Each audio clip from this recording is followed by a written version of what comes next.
संकटात सापडलेला माणूस जेव्हा हतबल होतो तेव्हा तो देवाचा किंवा कुणाचा तरी आधार शोधत असतो। पण याच हतबलतेचा फायदा घेऊन काही नराधम मांत्रिक समाजाला काळीमा फासण्याचं काम करतात। नागपूरच्या सक्करदरा परिसरातून एक संतापजनक घटना समोर आली। हरवलेल्या पतीचा शोध लावून देतो असं सांगून अमरावतीच्या एका मांत्रिकानं 36 वर्षीय महिलेवर लैंगिक अत्याचार केल्याचा धक्कादायक प्रकार उघडकीस झालाय। भोंदू बाबांच्या विळख्यात अडकलेल्या एका हतबल माऊलीची ही सुन्न करणारी कहाणी पहा आमचा हा स्पेशल रिपोर्ट। नागपूरच्या सक्करदरा पोलीस ठाण्याच्या हद्दीत राहणारी एक 36 वर्षीय महिला जी घरकाम करून आपल्या कुटुंबाचा उदरनिर्वाह करते। 15 ऑक्टोबर 2025 हा दिवस या महिलेच्या आयुष्यात अंधार घेऊन आला। तिचा पती कुणालाही काहीही न सांगता घरातून निघून गेला। पतीचा शोध घेण्यासाठी तिने सर्व प्रयत्न केले, नातेवाईकांकडे जाऊन चौकशी केली, पण त्याचा काही पत्ता लागला नाही। याच हतबलतेतून ती एका अशा व्यक्तीच्या संपर्कात आली ज्यानं तिला मदतीचं आश्वासन दिलं, पण प्रत्यक्षात तिचं आयुष्य उद्ध्वस्त केलं। या घटनेतील आरोपीचं नाव आहे ताहिर रशीद बेग। हा मांत्रिक अमरावती जिल्ह्यातील अंजनगाव येथील डब्बीपुरा भागातील रहिवासी। पती हरवल्यानं खचलेल्या महिलेला ताहिरनं आपल्या जाळ्यात ओढलं।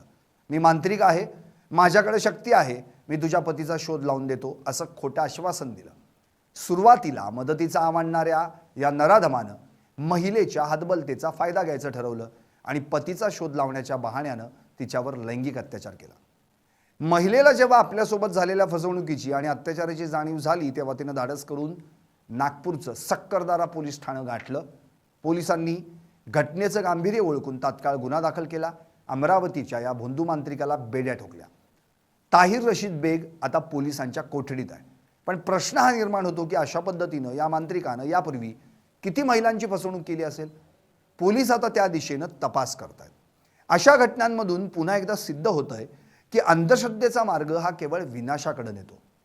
पती हरवल्यानंतर कायदेशीर मार्ग स्वीकारण्याऐवजी मांत्रिकाकडे जाणं या महिलेला महागात पडलं।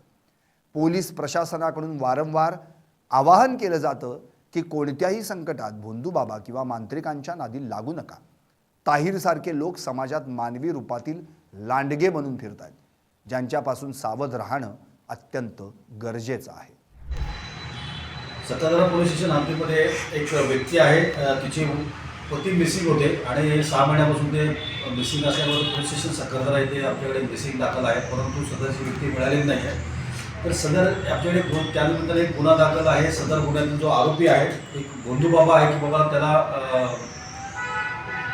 काही गोष्टी कळतात किंवा कोण व्यक्ती मिसिंग कुठे आहे असं फसवणूक करून त्या महिलेला, भोंदू बाबाचं नाव आहे ताहिर बेग रशीद बेग, वय 65 वर्ष आहे, व तुझा नवरा कुठे आहे, मी तुला माझ्याकडे जी शक्ती आहे त्या शक्तीच्या अनुषंगाने मी तुला शोधून देतो असं म्हणून तिच्या घरी येऊन सदर व्यक्तीचं नाव पण त्या विक्टीमला फिर्यादीला माहीत नाही आहे आणि काही पूजा अर्चा करून तुझा नवरा कुठे आहे अशी माहिती मी तुला देतो असं तिची फसवणूक करून सदर व्यक्तीच्या बरोबर त्यांनी शारीरिक संबंध केले तिच्या इच्छेविरुद्ध आणि सदर व्यक्तीपासून परागंदा झाला, पळून गेला। सदर व्यक्तीचा जो आरोपी आहे त्याचं नाव पत्ता काहीच आमच्याकडे दाखल नव्हतं, त्या महिलेलाही माहिती नाही।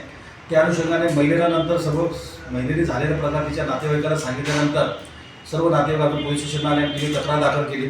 त्या अनुषंगाने सक्करदरा पोलीस स्टेशन क्रमांक 143/26 64-2 भारतीय न्याय संहिता याप्रमाणे आमच्याकडे गुन्हा दाखल झाला आणि सदर आरोपीची काही माहिती नसताना आम्ही तपास पथक पाठवून सदरचा आरोपी जो आहे अमरावती जिल्ह्यातील राहणारा आहे, त्याचं नाव पत्ता नसताना 24 तासामध्ये सदर आरोपीला अटक केलेली आहे आणि त्याची पोलीस कस्टडी रिमांड घेऊन पुढील तपास करीत आहोत। सक्करदरा पोलिसांनी या नराधमाला अटक केली असली तरी पीडित महिलेच्या मनावर झालेली जखम कधी भरणार? या भोंदू मांत्रिकाला कडक शासन व्हावं जेणेकरून पुन्हा कुणी असा गुन्हा करण्याचं धाडस करणार नाही। अशा भोंदूंपासून सावध राहा आणि संकटात पोलिसांची मदत घ्या।